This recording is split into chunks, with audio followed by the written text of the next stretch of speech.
Welcome back. We've hit the turn. We're rounding in, coming home.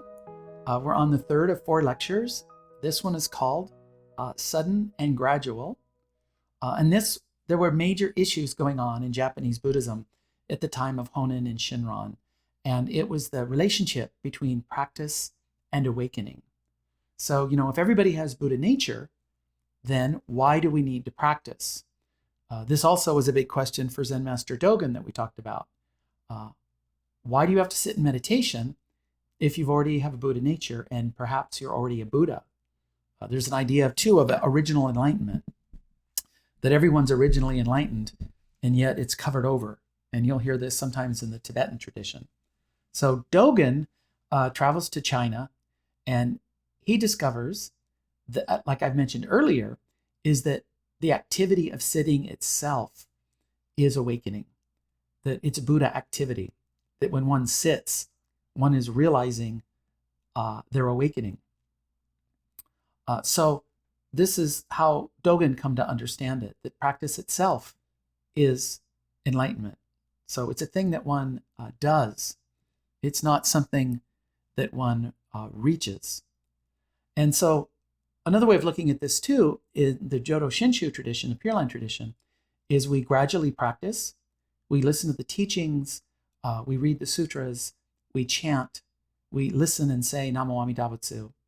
And at random moments, without forethought, we have moments of insight, likely and often occurring in our everyday lives. And one of the neat caveats is that once you have a little moment of insight, it's nothing huge or grand, there's no fireworks, but you notice something you never noticed before, and suddenly something in the teachings makes sense now. You've heard it over and over again, but finally it becomes concrete for you. Once that happens, it's called a stage of non-retrogression. You may have a bad day, you may still have difficulties, but you never go back to where you started. That moment of insight has taken you up a step and you never fall back before that. So if you're always moving forward with practice, with gradual practice, taking sudden steps, and you can never reverse course or go into retrograde or have any regressions, then you can relax and your progress is guaranteed. I mean, you got a rhythm, you're in your wheelhouse. And so that's the way I look at it. So a lot of people are asking questions about this. So one example that I like to use often is the wave in the ocean. You could think of it as the wave, the essence of the wave is the ocean. There's nothing the wave has to do to bring that about. There's no practice. It's a birthright. But the wave is not the ocean. They share a reality, but the ocean is ultimate reality. It's suchness.